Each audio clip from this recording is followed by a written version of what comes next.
तर क्रिकेटच्या मैदानातून आणखी एक बातमी येते आहे। आशियाई क्रीडा स्पर्धेच्या संभाव्य खेळाडूंमधून सूर्यकुमारला वगळण्यात आलेला आहे।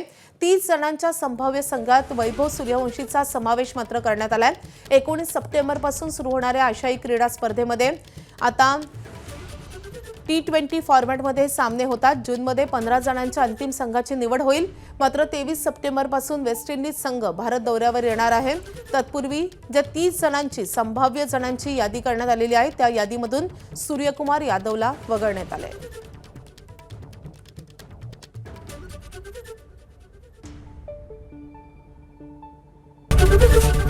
एबीपी माझा, उघडा डोळे बघा नीट।